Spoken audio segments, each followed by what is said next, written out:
My husband's entire family wore white to our wedding to prove I'd never be good enough for their son, so I made sure they turned into laughingstocks.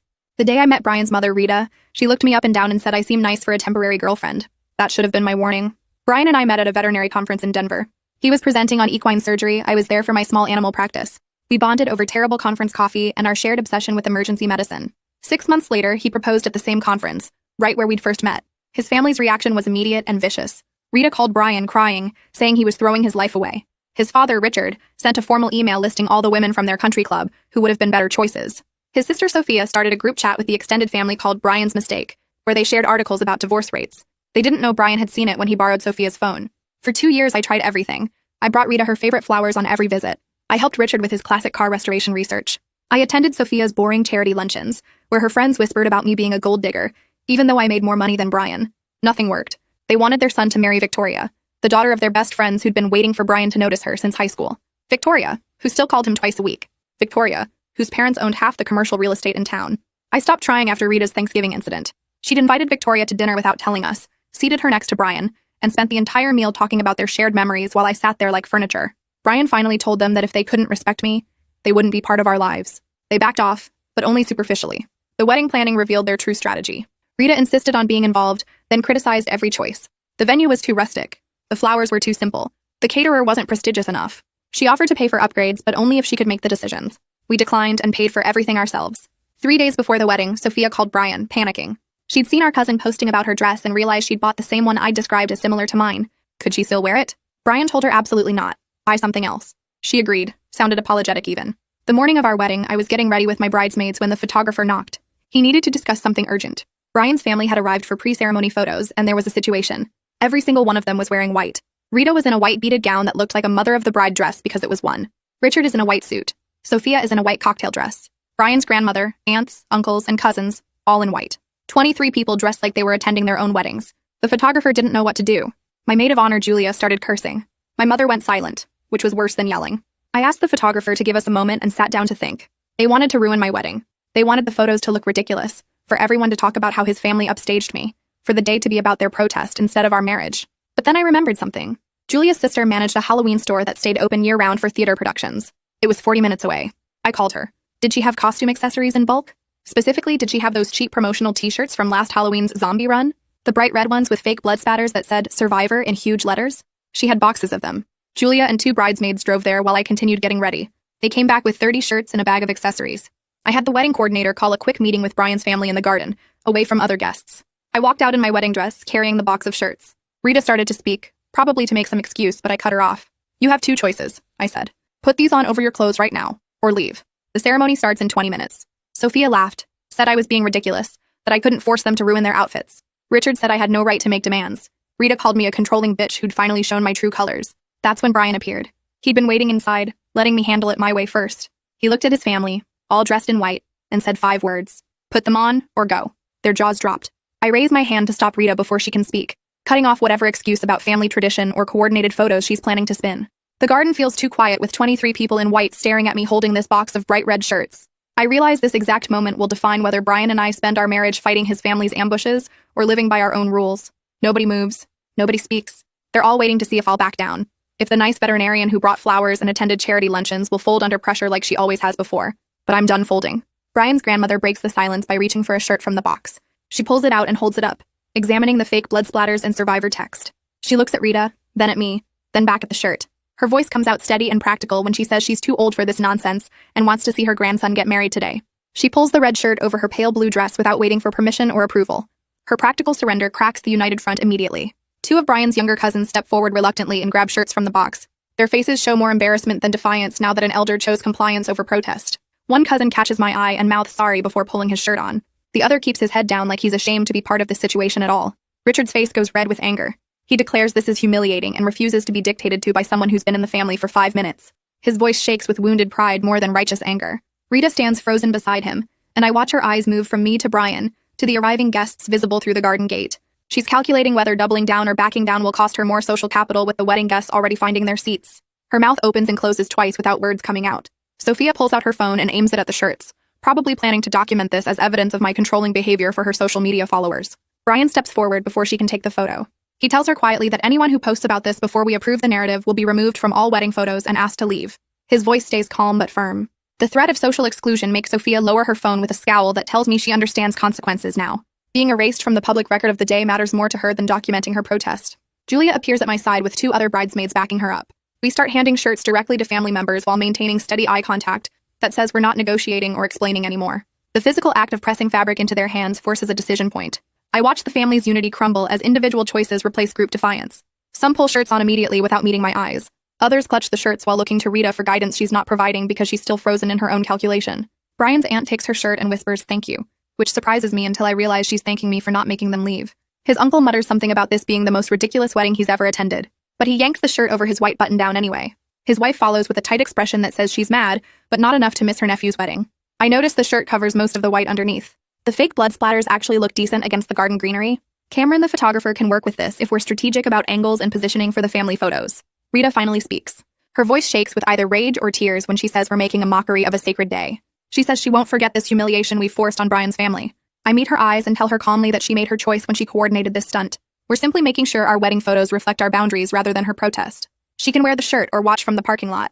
My voice doesn't shake even though my heart pounds against my ribs. Richard grabs Rita's arm and pulls her aside for a whispered argument. I can't hear the words, but I can read their body language perfectly. He's calculating the social cost of leaving versus staying. She's realizing that walking out makes them look worse than wearing a zombie shirt. Their whispered discussion gets more intense. Rita's hands move in sharp gestures. Richard's jaw clenches tight. After 30 seconds, Richard snatches 2 shirts from the box. He thrusts one at Rita with a gesture that screams resentful compliance rather than genuine agreement.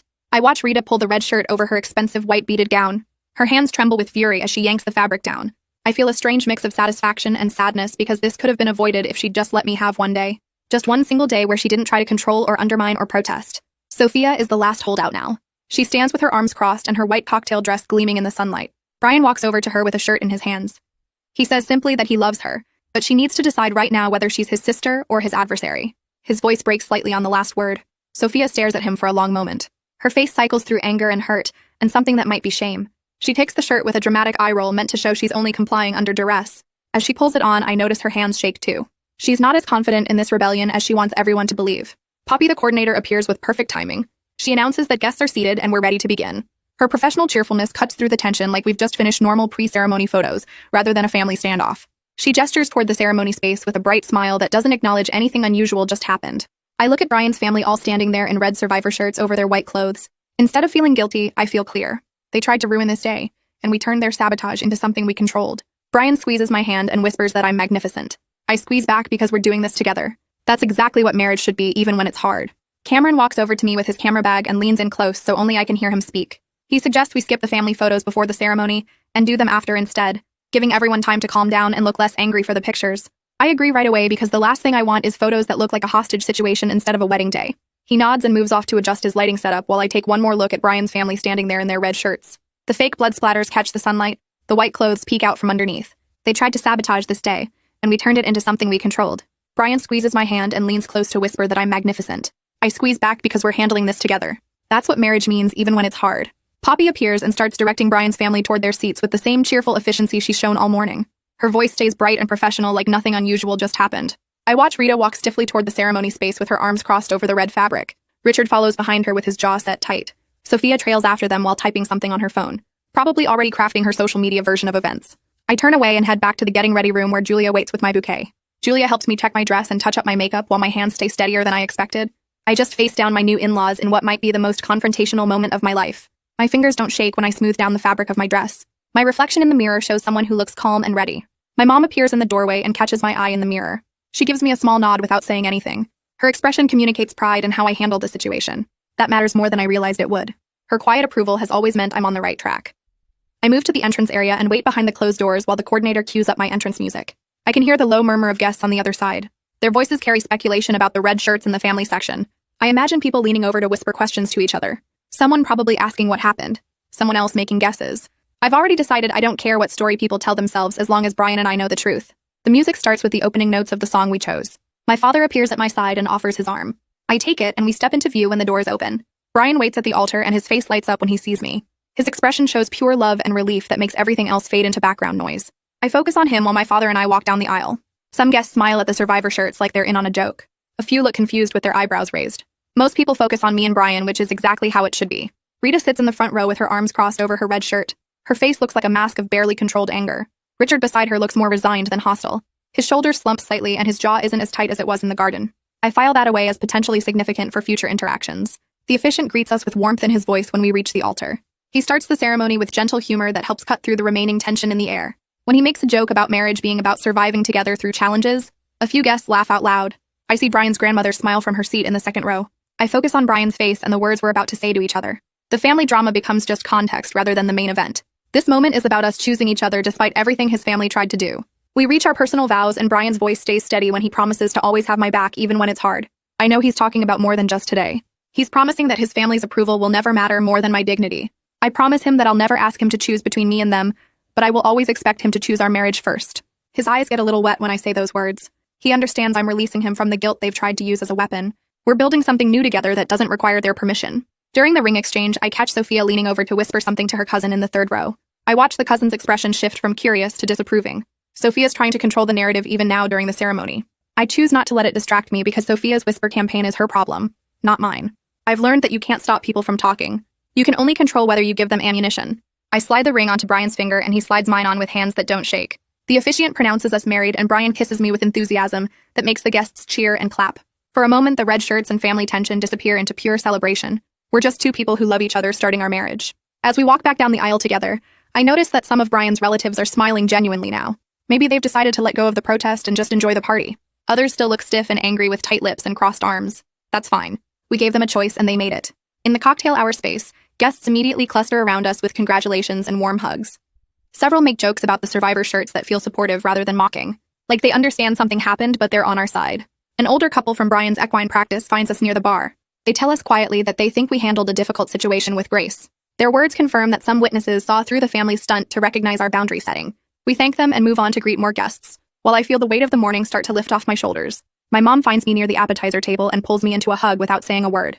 Her arms wrap tight around me and she holds on for several extra seconds. The squeeze tells me everything she's thinking about how I handled the garden confrontation. When she finally pulls back, she leans close to my ear and whispers that my dad was ready to physically escort the entire family out if they refuse the shirts. I laugh because my dad is the most gentle person I know. He's a retired librarian who cries at commercials, but apparently he draws a hard line at people trying to ruin his daughter's wedding day. Mom squeezes my hand once more and then melts back into the crowd of guests. Cameron finds Brian and me a few minutes later near the bar. He wants to talk about photo strategy before we start the formal family shots. He explains that he can use angles and cropping to minimize the red shirts while still capturing real moments with everyone. Or we can lean into it and make the shirts part of the story the photos tell. We think about it for a minute while sipping water. Brian and I agree on a middle path without needing much discussion. Some traditional family shots that downplay the shirts through careful positioning. And a few honest ones that show what actually happened without making it the only thing people see. We want photos that tell the truth about our day, not pretty lies that pretend everything was perfect. Cameron nods and says he can work with that approach. He's already thinking about lighting and backgrounds that will help. The reception coordinator gathers everyone for our grand entrance into the dining space. The DJ has our music queued up and ready. When he announces us as husband and wife, he adds a playful line about the bride and groom and their survivor family. The guests laugh in a way that feels warm and supportive rather than mean. They're laughing with us, not at us. I glance toward where Brian's family sits at their assigned table. Rita's jaw goes tight when she hears the joke. Her lips press into a thin line. But Richard surprises me by cracking a small smile. It's brief and he catches himself quickly. But I see it. Maybe he has more ability to laugh at himself than his wife does. That small moment makes me file Richard away as potentially different from Rita in how he might handle things going forward. Julia stands up with the microphone for her maid of honor toast. She looks beautiful and confident in her bridesmaid dress. She talks about my strength and how I handle hard situations with both grace and smart strategy. She never names the specific drama that happened this morning, but everyone who knows what went down understands she's talking about more than just general life problems. She praises how I know my own worth and won't accept less than respect. Then she ends by saying Brian is lucky to have found a partner like that. The applause that follows is loud and goes on for a while, long enough that I know the guests support us and our boundary setting. Several people at nearby tables are nodding while they clap.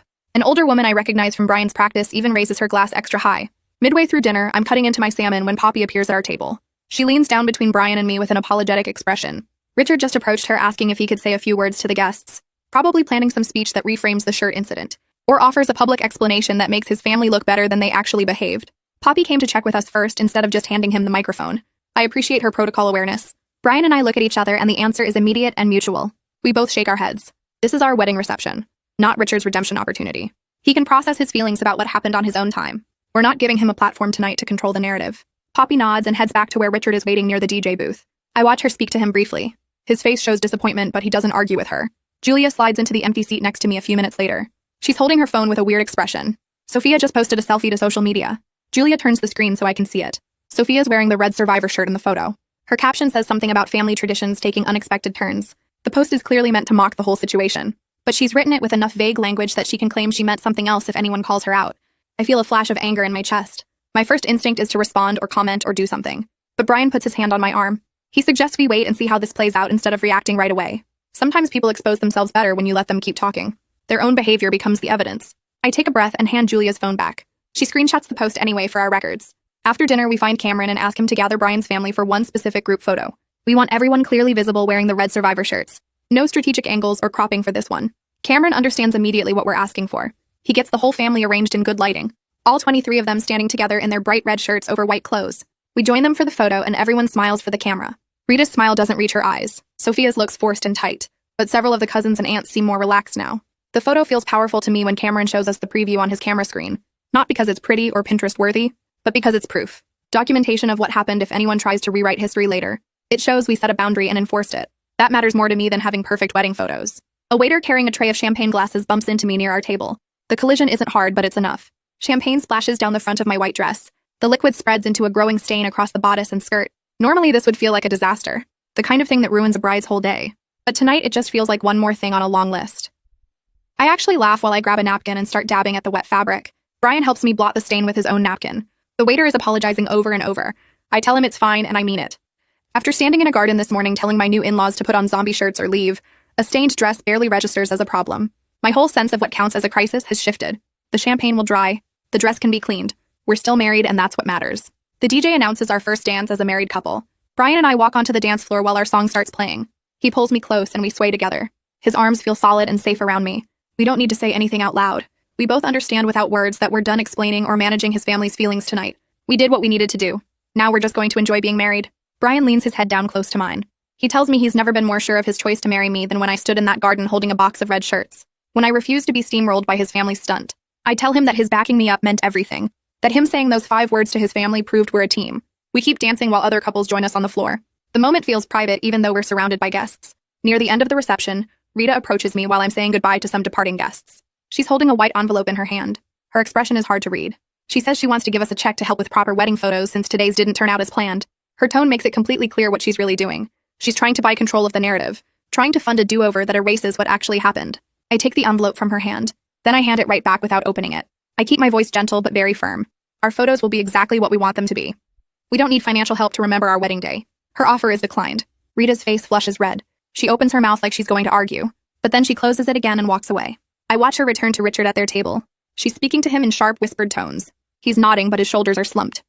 I turn back to thanking guests for coming. The reception winds down over the next hour with dancing and final goodbyes. Brian and I leave through a tunnel of sparklers held by our friends. The day is finally over. Earlier during the reception, before we left through those sparklers, a few of Brian's relatives had pulled us aside one by one to offer what felt like genuine apologies. His cousin Mark found me near the dessert table and said he thought the shirt solution was brilliant problem solving. His wife Sarah touched my arm and added that she was sorry we were put in that position, and her eyes looked sincere instead of just polite. I made mental notes about who these people were because they were showing me something important. They could separate themselves from Rita's agenda. They could think for themselves instead of just following along with the family drama. An older uncle I'd only met twice before shook Brian's hand and told him quietly that the white clothing stunt was embarrassing for everyone. Brian's face showed relief when he heard that, like he'd been worried his entire family had turned against us. 3 other relatives made similar quiet comments throughout the evening. They didn't make a big show of it or announce their support publicly, but they let us know privately that they understood what had happened and didn't approve of it. After the last guests finally leave and we're alone with our wedding party in a small room off the main hall, Julia opens a bottle of champagne that she'd hidden away for this moment. My bridesmaids and Brian's groomsmen gather around as we all collapse into chairs, still wearing our wedding clothes but with shoes kicked off and ties loosened. Julia pours champagne into plastic cups and we start debriefing the entire day. Someone brings up seeing all that white in the pre-ceremony photos, and I admit I felt actual fear in that moment. Not just anger or frustration, but real fear that they'd succeeded in ruining everything we'd planned.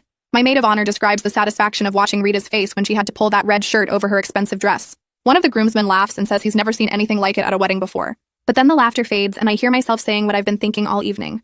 I'm worried about the long-term damage to Brian's family relationships. I'm worried we just made everything worse instead of better. My bridesmaids rush to reassure me that I handled it perfectly, that I had no choice, that his family forced this situation. But I can see in Brian's face that he's thinking the same thing I am. What happens now? What does tomorrow look like? Julia squeezes my hand and tells me that standing up for ourselves was the right thing, even if it's messy. We finish the champagne and eventually head to our hotel room.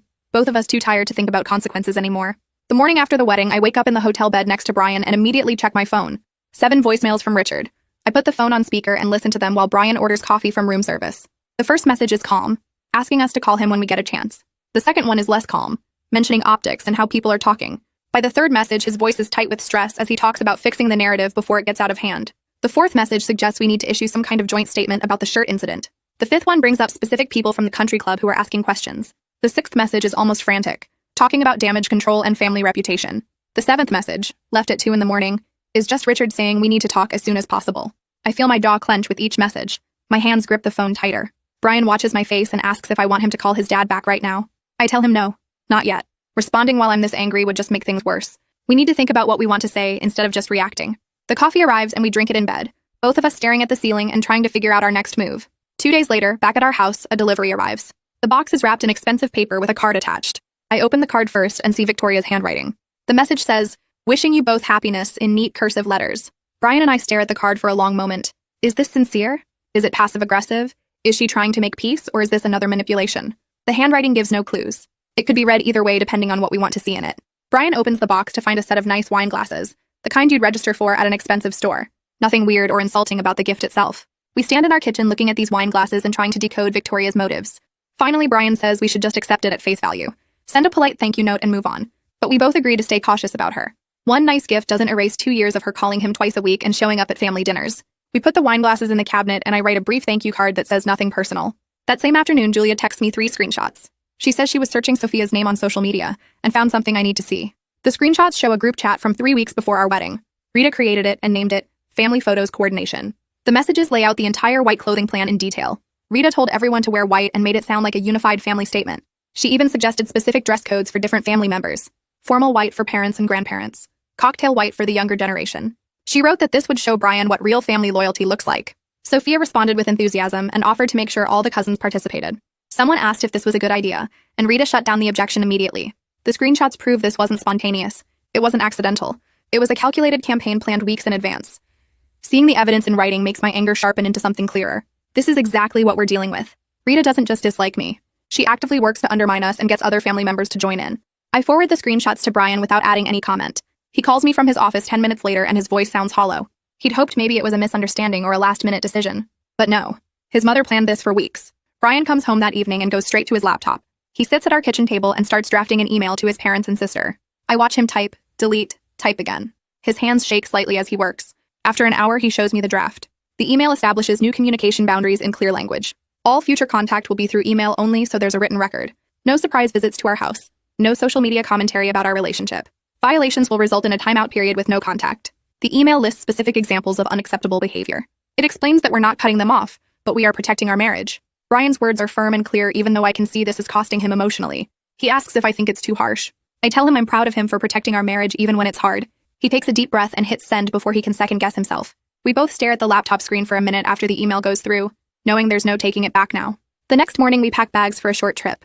We decided we need to get away from all of this for a few days. We book a bed and breakfast 2 hours away in a small town neither of us has visited before. The place has no cell service and limited Wi-Fi. When we arrive, the owner shows us to a room with big windows looking out at trees. We turn off our phones completely. For 3 days, we exist in this bubble where Brian's family drama can't reach us. We sleep late. We take long walks. We eat breakfast in the sunny dining room with other guests, and nobody knows anything about red shirts or white dresses. The forced disconnection feels like permission to just be newlyweds without managing everyone else's reactions. On the third day, Brian says this is what he wants our marriage to feel like. Peaceful. Just us. Not constantly bracing for the next family crisis. I agree, and we talk about how to protect this feeling when we go back to real life. We both know we can't stay in this bubble forever, but we can remember what it feels like. When I return to work at my veterinary clinic the following week, my first appointment is a regular client named Mrs. Patterson who brings her cat in for vaccines. She's chatty as always while I examine the cat. Then she makes a vague reference to hearing there was excitement at my wedding. Her tone is carefully neutral, but I can tell she's fishing for details. Someone in the local gossip network told her something. I keep my response brief and professional. I say it was a memorable day, and we're very happy. Then I redirect the conversation back to her cat's health. I watch her face as she decides whether to push for more details or respect my professional boundary. After a pause, she chooses respect and starts asking questions about the cat's diet instead. I appreciate that she backed off. The rest of the day, several other clients make similar vague comments. Word has definitely spread through town about something happening at our wedding, but nobody asks directly, and I don't offer information. By the end of the day, I feel confident that I can handle these conversations without getting pulled into defending or explaining. That evening, Brian comes home from his equine practice looking frustrated. He tells me he overheard two country club members talking in the parking lot. They were discussing our wedding, and one of them was repeating a rumor that I manipulated the shirt situation to humiliate his family publicly. According to the rumor, I planned the whole thing as a power move. Brian didn't correct them because engaging would just feed the gossip. But I can see the frustration in his face at having his family's narrative spread without challenge. We sit on our couch and talk about how sometimes the truth doesn't matter as much as who tells the story first. Rita and Sophia are telling their version to anyone who will listen. We're staying quiet and private. Their version is spreading faster because it's more dramatic. But Brian points out that the people who matter, the people we actually care about, know the truth. The country club gossips don't affect our daily lives. Let them talk. We're not going to waste energy trying to control a narrative we can't control anyway. Later that week, I spend an evening researching couples therapists on my laptop. I search for terms like family boundary issues and hostile in-law relationships. Most of the websites are generic and unhelpful. Then I find Miriam Crow's page. Her bio specifically mentions helping couples navigate difficult family dynamics and establish healthy boundaries with relatives who don't respect the marriage. She lists experience with family sabotage situations and communication breakdown. Her approach focuses on practical strategies rather than just talking about feelings. I read through her credentials and client reviews. Everything suggests she understands exactly what we're dealing with. I book an initial session for the following week using her online scheduler. When Brian gets home, I tell him about the appointment. He agrees immediately that we need professional help with this. We can't just keep reacting to each crisis as it happens. We need a broader strategy for managing his family long-term. The appointment confirmation email arrives and I save it to our shared calendar. Having this scheduled makes me feel slightly less overwhelmed. At least we're taking action instead of just surviving. The following week, Brian and I sit in Miriam's office on a comfortable couch that faces her chair. The room smells like lavender and has soft lighting that makes me feel slightly less defensive than I expected. Miriam has a notepad, but she's not writing yet, just looking at us with an expression that seems genuinely interested rather than judgy. She asks us a question that sounds simple but makes me pause. What do we actually want from his family? Not what we wish they were like or what we think we deserve, but what realistic outcome would we accept? Brian and I look at each other and I realize we've never actually said this out loud. I tell her we want basic respect, like not sabotaging our wedding or posting mean things about us online. We want to be able to go to holiday dinners without Rita criticizing everything I do, or Richard trying to control our choices. We're not expecting them to love me or think Brian made a great choice. We just want them to be civil and not actively hostile. Brian adds that he wants his family in his life, but not at the cost of my dignity or our peace. Miriam nods and writes something down. She tells us that accepting limited relationships is actually healthier than trying to win over people who've decided not to like us. She says we've been operating under the idea that if we just find the right approach, his family will come around. But some people won't change no matter what we do, and spending energy trying to fix that is just hurting us. This hits me hard because I realize I've been thinking that way for 2 years. Like there was some magic combination of actions that would make Rita accept me. Hearing Miriam say we can just stop trying feels like permission I didn't know I needed. She pulls out a blank sheet of paper and starts writing scenarios across the top. Rita criticizes my cooking at dinner. Sophia posts a subtle dig about us on social media. Richard calls and demands we attend a family event. For each scenario, she helps us write out exact responses. Simple phrases that don't argue or explain, just set boundaries. When Rita criticizes, we say that doesn't work for us and change the subject. If Sophia posts about us, we don't engage at all. Just screenshot it and add it to our documentation. When Richard makes demands, we tell him we're not discussing this, and we'll let him know our decision later. Miriam makes us practice saying these phrases out loud until they feel natural. At first, I feel confrontational saying that doesn't work for us, like I'm being rude. But Miriam explains that stating a boundary isn't rude, it's just clear. We practice for 20 minutes, taking turns playing his family members while the other person responds with the scripts. By the end, my voice is steadier and the phrases don't feel aggressive anymore, just calm and firm. Brian practices saying we're not discussing this without the guilt that usually makes him over-explain. The session shifts when Miriam asks how we're feeling about all this boundary setting. Brian's face changes and he admits something he's been holding back. He feels guilty about choosing me over keeping peace with his family. Like he's betraying his parents by enforcing these rules. His voice cracks a little when he says it, and I reach for his hand. I tell Miriam I'm scared we'll spend our whole marriage fighting his family instead of building our own life together. That every holiday and birthday will be a battle and we'll never just get to be happy without drama hanging over us. Miriam listens without interrupting, and then she says something that makes sense. These fears are normal and real, but they don't have to control our choices. We can acknowledge that this is hard and sad while still doing what's needed to protect our marriage. The difficulty doesn't mean we're doing the wrong thing. It just means we're doing a hard thing. She reminds us that we've already proven we can set boundaries when we handled the shirt situation. We know how to stand firm together. Now we're just building skills to handle the ongoing relationship instead of crisis moments. 2 days after that session, I'm making dinner when my phone buzzes with an email notification. It's from Richard, and the subject line says, "Can we talk?" My stomach tightens because his last emails were angry lists of everything we did wrong. But when I open it, the tone is different. He's asking if we can meet for lunch to clear the air and discuss how to move forward. He says he understands we're upset and he wants to hear our perspective. The email doesn't demand anything or make excuses. It just asks for a conversation. I show Brian when he gets home from his practice and we stand in the kitchen reading it together. Brian's jaw is tight and I can tell he's trying to figure out if this is real or another manipulation. We talk through the possibilities while our dinner gets cold on the counter. Maybe Richard genuinely wants to repair things. Maybe Rita sent him to gather information. Maybe he's planning to ambush us with demands in person. We go back and forth for an hour, weighing whether meeting with him opens a door to improvement or just gives him another chance to hurt us. Finally, Brian suggests we ask Miriam what she thinks. We email her and she responds within an hour saying we should come in before making a decision. She has an opening the next afternoon. In Miriam's office again, we lay out the situation. Richard wants to meet. We don't know if we should trust it, and we're worried about getting pulled back into their drama right when we're building boundaries. Miriam helps us work through a framework. We'll agree to meet Richard for lunch, but we establish ground rules first. We won't apologize for the shirts. We won't agree to do new wedding photos or any kind of do-over. We won't commit to attending family events without time to discuss it privately between the two of us first. If Richard starts making demands or trying to control the conversation, we'll leave. Miriam has us write down our non-negotiables on paper, so we can reference them if we get overwhelmed during the lunch. She also helps us identify where we can show some flexibility. We can listen to what Richard has to say. We can acknowledge that the situation is hard for everyone. We can express willingness to have a civil relationship if he respects our boundaries. Having this framework written out makes the lunch feel less scary. We're not walking in blind or hoping for the best. We have a plan and we know our limits. Brian emails his father back and agrees to lunch on Saturday at a quiet restaurant across town. Saturday afternoon, Brian leaves for the restaurant and I stay home because we decided Richard might be more honest one-on-one with his son.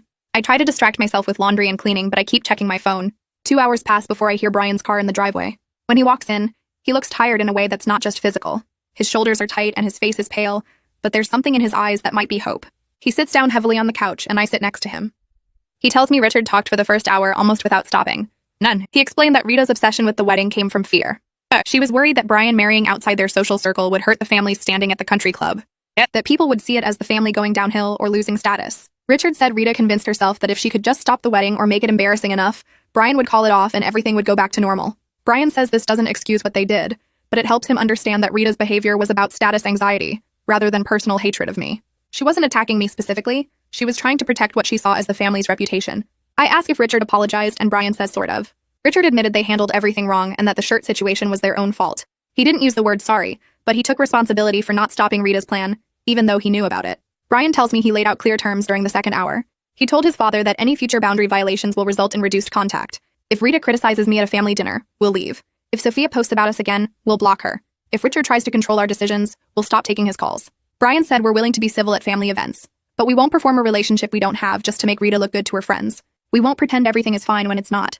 Richard listened without arguing, which shocked Brian because he expected pushback. At the end, Richard asked if he could brief Rita on the conversation before she hears a twisted version from Sophia. Brian agreed to that because it seemed reasonable. Richard said he'd send an email summary, so there's a record of what was actually said. The email arrives Sunday morning while we're having coffee. Richard copied both of us on a message to Rita that summarizes their lunch conversation. He writes that the shirt incident was a consequence of the family's coordinated stunt, not unprovoked aggression from us. He states clearly that Brian and I are willing to maintain family relationships, but only if boundaries are respected going forward. The email is more honest than I expected. He doesn't sugarcoat what happened or make excuses for Rita's behavior. He presents the situation factually and acknowledges their role in creating the problem. Rita's response comes 2 hours later. It's only 3 sentences. She says she received the email and understands the terms. Her tone is cold and stiff, but she doesn't argue with Richard's version of events. She doesn't contradict anything he said. It's not an apology and it's not warm, but it's also not defensive or hostile. I show Brian and we both stare at it trying to figure out what it means. Is this acceptance? Is this Rita backing down?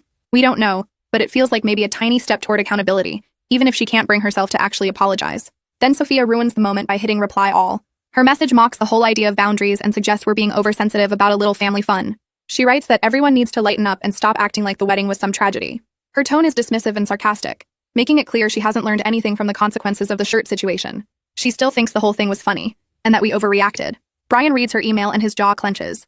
Instead of responding, he opens his laptop and starts clicking through settings. He removes Sophia from our shared photo album so she can't see our wedding pictures anymore. He mutes her on all his social media accounts so her posts won't show up in his feed. He doesn't announce what he's doing or send her a message explaining.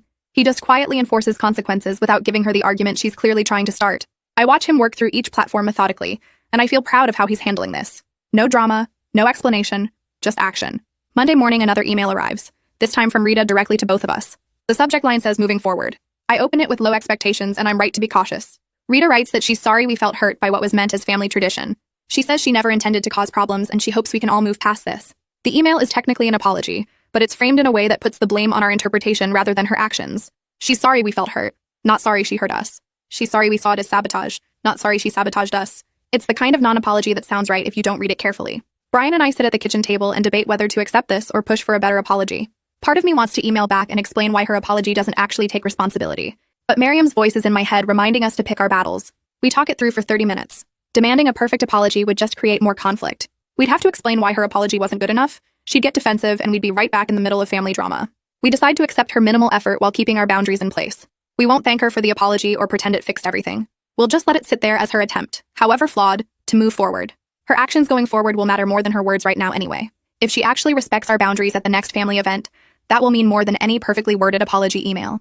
A week later, a large package arrives from Cameron with a handwritten note taped to the top explaining his editing approach. He writes that he tried to tell an honest story through the photos, using angles, and cropping to minimize the red shirts in some images while including them naturally in others, because he wanted us to have both traditional family photos and a true record of what happened. I carry the heavy album box to the dining table and open it carefully, finding a beautiful leather-bound book with our names embossed on the cover. The first pages show getting ready photos that capture the morning before everything went sideways, and then the ceremony shots begin. Some photos are cropped tight on me and Brian, showing just our faces and the officiant, with no family visible in the background. Other shots pull back to show the full scene, including his family in their red Survivor shirts sitting in the front rows. Cameron included candid moments during the reception, where you can see Brian's grandmother laughing despite her shirt, and Richard talking to my parents with something that almost looks like respect on his face. Looking through the album, I feel satisfied rather than upset because these pictures show the truth. They show us standing together and refusing to let sabotage define our day. They show a couple who set boundaries and enforced them, which matters more to me than pretty photos that hide what we overcame. Brian looks through the album with me and stops at a photo of us cutting the cake, both of us laughing while his family stands in the background wearing their bright red shirts. He says this is his favorite picture because it captures the exact moment when we realized we were going to be okay, no matter what his family did. 3 days after the album arrives, Poppy sends an email with the subject line, "Documentation for your records." She explains that several wedding vendors witnessed the family drama and asked if we needed written statements about what they saw. She collected statements from the florist who overheard Rita's garden confrontation, the caterer who saw the family's initial arrival in all white, and 2 servers who heard guests commenting on the shirt situation throughout the reception. Poppy writes that she's documenting everything in case we ever need third-party proof of what happened, because she's seen families try to rewrite history or claim the couple overreacted to innocent mistakes. We thank her by email and save the statements in a folder labeled Wedding Documentation that I file in our home office. I hope we never need these papers, but having them feels like insurance against future gaslighting. If Rita ever tries to tell people we forced her family to wear ridiculous shirts for no reason, we have witnesses who can describe exactly what led to that moment. Brian reads through the statements carefully and points out that the florist's account mentions Rita laughing with Sophia while coordinating the white clothing in the garden before we confronted them, which proves they knew exactly what they were doing. Having objective witnesses who saw everything makes me feel less crazy. Like our version of events isn't just our perception, but documented reality. 2 months pass before we feel ready to celebrate our marriage in a way that feels joyful instead of tense. We decide to host a casual open house at our home on a Saturday afternoon, inviting my family and close friends, but deliberately leaving Brian's family off the guest list. I spend the morning cleaning and setting out food while Brian arranges chairs in the backyard, and we both feel lighter than we did planning the wedding because this party is just for people who genuinely support us. My parents arrive first and help with final preparations, and then friends start showing up with bottles of wine and congratulations cards. Julia brings her sister who helped us get the red shirts, and they both hug me tight while saying they're proud of how we handled everything. The party fills with easy conversation and laughter, people moving between the kitchen and backyard without any undercurrent of hostility or judgment. My mom's friends ask about our honeymoon plans and coo over wedding photos without making any comments about the shirts or family drama. Brian's veterinary colleagues who came talk about cases and conference plans, treating us like normal newlyweds instead of people who survived a family war. Standing in my own kitchen surrounded by people who actually like me, I realize how much energy we'd been spending trying to manage hostile relationships. The contrast between this relaxed gathering and our wedding day makes the dysfunction of Brian's family even more obvious, and I feel grateful we're not forcing ourselves to include them in every celebration just because they're related by blood. Near the end of the open house, around 4 in the afternoon when most guests have left, the doorbell rings. I open it to find Richard standing on our porch holding a wrapped package, and my first instinct is to close the door because we didn't invite him, and I don't want drama at our party. But he speaks quickly before I can react, saying he won't stay long but he wanted to drop something off for Brian. I let him in cautiously and call Brian from the backyard, watching Richard's face as he takes in the party aftermath and the few remaining guests. Brian comes inside and Richard hands him the package, explaining that he found a vintage restoration manual for the exact car model Brian mentioned wanting to work on months ago. Brian unwraps it carefully, and I can see genuine surprise on his face because this is actually thoughtful, not manipulative or controlling.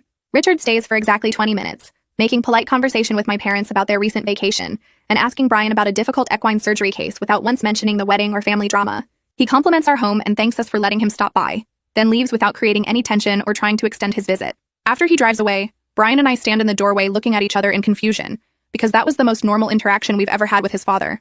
My dad says quietly that Richard seemed genuine, like he was trying to show respect through actions instead of words. This small demonstration of changed behavior means more than any apology email could have, because it shows Richard might actually be capable of following our boundaries and treating me like a person instead of an obstacle.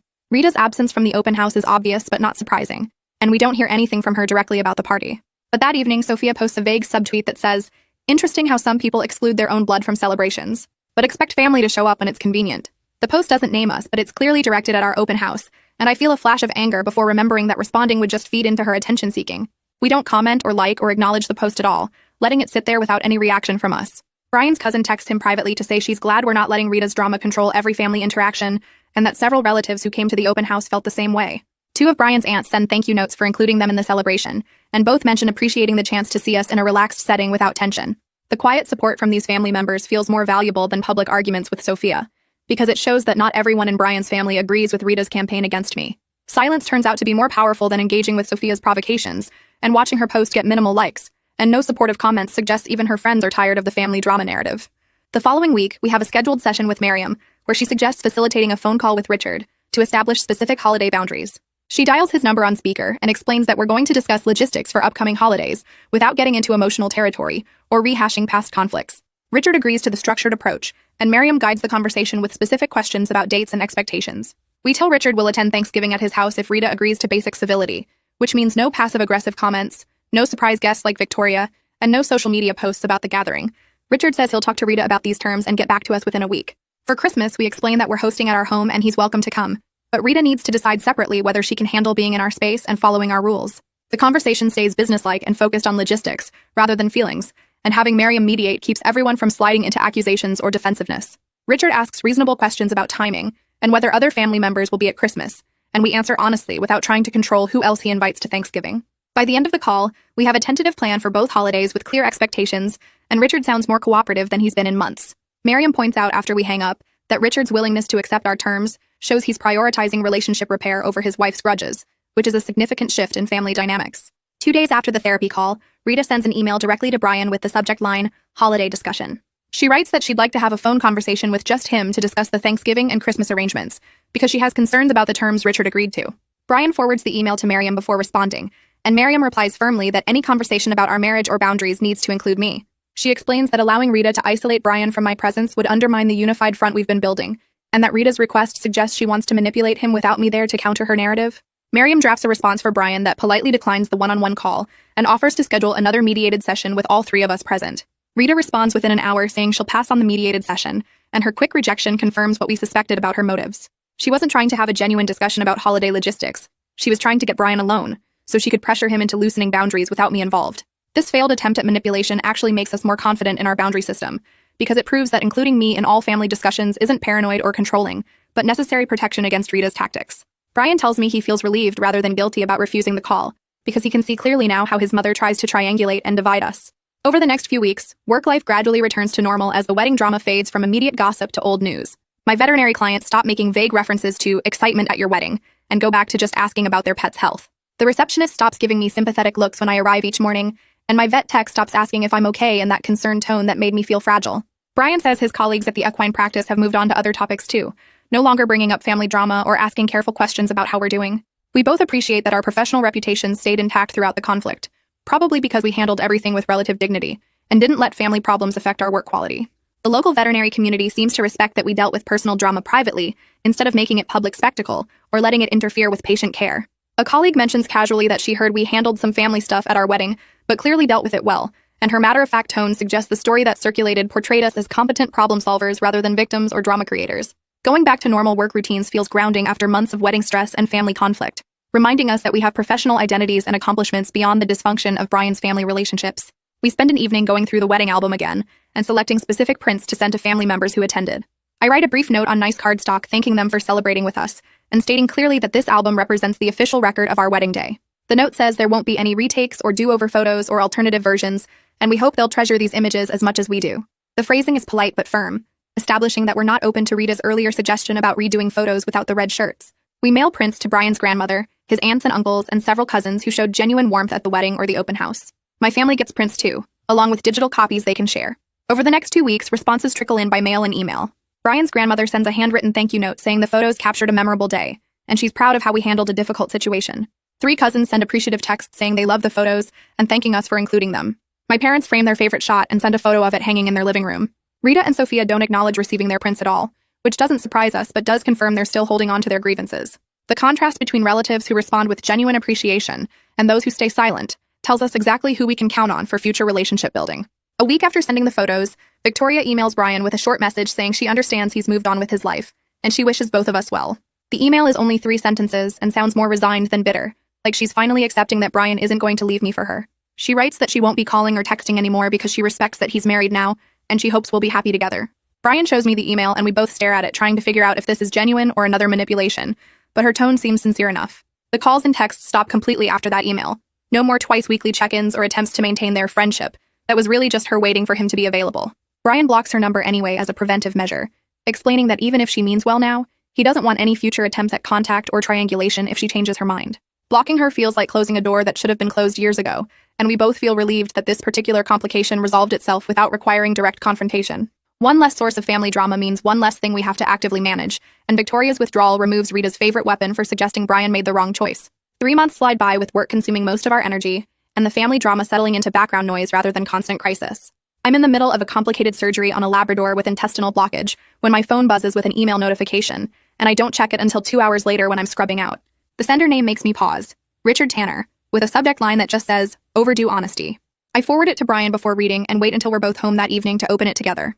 Richard's email is longer than any previous communication, and the first paragraph immediately feels different because he names specific things he did wrong, instead of making vague statements about misunderstandings. He lists the critical emails he sent before our engagement suggesting we were rushing into marriage, the group text where he agreed with Rita's assessment that I wasn't their kind of people, and his participation in family discussions about how to discourage the relationship. He writes that he knew about Rita's white clothing plan 2 weeks before the wedding, because Sophia mentioned it during a phone call, and instead of shutting it down, he stayed silent, which he now recognizes made him complicit in the sabotage. The voicemails he left after the wedding, trying to control how we explained the shirt situation to extended family, were attempts to protect Rita's reputation, rather than acknowledge the harm she caused us, and he admits that prioritizing her image over our feelings was wrong. What surprises me most is that he doesn't blame Rita for any of it, or try to position himself as her victim.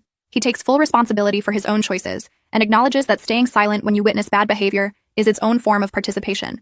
The email proposes switching to email-only communication for the next few months, so we can rebuild trust through consistent, documented behavior, rather than phone calls where emotions run high and details get fuzzy in memory.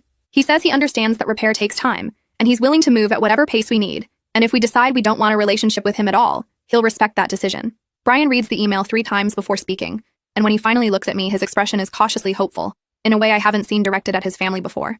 We sit at the kitchen table drafting our response together, agreeing that we'll accept the email-only boundary and that we appreciate his specific acknowledgments, but we're not ready to commit to holiday gatherings or regular contact yet. Our reply is brief and measured, thanking him for the honesty and saying we'll see how the next few months go before making decisions about future interactions. 2 weeks after Richard's email, Brian gets a phone call from his cousin Noah, who rarely contacts us except for major family events. Noah tells Brian that their Aunt Laura cornered Sophia at a country club charity event and had what he describes as a very direct conversation about the wedding situation. Laura apparently told Sophia that the white clothing stunt made the entire family look petty and vindictive to everyone who attended, and that people at the club have been asking Laura pointed questions about what kind of family coordinates that level of sabotage against one of their own. Noah says Laura specifically told Sophia that her generation's social media mockery made things worse because it proved the family's hostility wasn't just Rita's doing, but a coordinated campaign, and that Sophia's friends have been commenting privately about how immature the whole thing looked. We don't know exactly what else was said during that conversation because Noah only heard about it secondhand, but the timing lines up with something we noticed a few days earlier. Sophia's Instagram, which had been posting regular subtle digs about family members who can't take a joke, and some people being too sensitive, goes completely quiet about anything related to us or the wedding. Her last post about family drama was a week before Laura's conversation, and since then her feed returns to the usual charity event photos and vacation pictures, with 0 references to Brian or our marriage. I check her Twitter and Facebook too, and the pattern holds across all platforms. Brian and I discuss whether this represents genuine change, or just Sophia learning to be more careful about public criticism, and we agree it's probably the latter, but either way the result is the same. The social media campaign that was feeding Rita's narrative and making family gatherings more hostile has stopped, and while Sophia might still complain in private group chats, at least she's not broadcasting her contempt to hundreds of followers anymore. The fact that it took Laura's intervention rather than anything we said directly bothers me a little, because it suggests Sophia only responds to pressure from within her own social circle. But I also recognize that sometimes change happens through unexpected channels, and I should accept the improvement rather than critique the method. As November approaches, Brian and I face the question of where to spend Thanksgiving, and quickly realize we're both dreading the idea of navigating his family's gathering. Rita sent a formal email invitation to their house with a note saying she hopes we can move past recent unpleasantness and focus on family traditions, which completely ignores that the unpleasantness was her deliberate sabotage rather than a mutual misunderstanding. Richard sent a separate email saying he'd understand if we chose not to come and wouldn't pressure us either way, which feels more respectful but doesn't solve the problem of whether attending would be healthy for us. We spend an evening talking through our options and realize that what we actually want is a quiet day at our own house without managing anyone's emotions or navigating complicated family dynamics. I call my mother and ask if she'd be willing to come to us instead of hosting her usual big family dinner, and she agrees immediately, saying she'd much rather have a relaxed meal with just the three of us. Brian emails his father to decline the invitation, explaining that we're starting our own tradition this year, and we hope they understand. And Richard replies with a brief message saying he respects our choice. The morning of Thanksgiving, my mom arrives with her famous pumpkin pie and a bottle of wine, and the three of us cook together in our kitchen while playing old music and telling stories that have nothing to do with wedding drama or family conflict. We eat at our dining room table with mismatched dishes and no formal place settings, and the conversation flows easily through topics like my mom's garden plans and Brian's new equine surgery techniques, and whether we should adopt a second dog. Nobody criticizes the food or suggests we should have done things differently, and when my mom leaves that evening with hugs and genuine warmth, Brian and I clean up the kitchen together in comfortable silence. The day felt peaceful rather than isolating, and I realized that building our own traditions instead of trying to fit into existing ones that don't have space for us might be the healthiest choice we've made all year.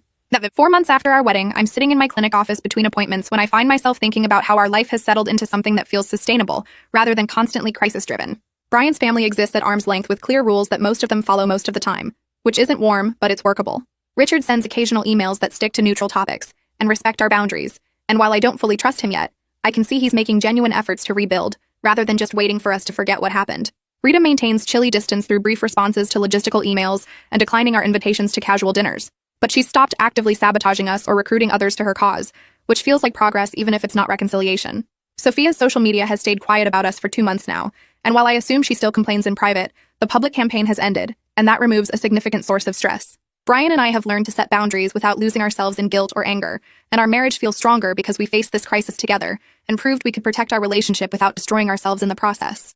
The relationships with his family aren't warm and probably never will be, but they're honest and they're ours to define, rather than being dictated by Rita's expectations or country club social politics. Some of Brian's relatives have shown genuine warmth, and those are the relationships we're investing in, while others remain distant, and we're learning to be okay with that. Victoria stopped calling months ago, and that particular source of triangulation has resolved itself without requiring ongoing management. Our wedding photos sit on our mantle showing everyone in red Survivor shirts, and instead of feeling embarrassed by them, I feel proud because they represent us refusing to be victims of someone else's sabotage. This isn't a fairy tale ending where everyone learns their lesson, and the family becomes close and loving. But it's a realistic victory where we've established respect as the minimum requirement for relationship, and we're willing to accept distance from people who can't meet that standard. Our life together is building around work we love and friends who support us, and the quiet satisfaction of knowing we can handle hard things without compromising who we are, and that feels like enough.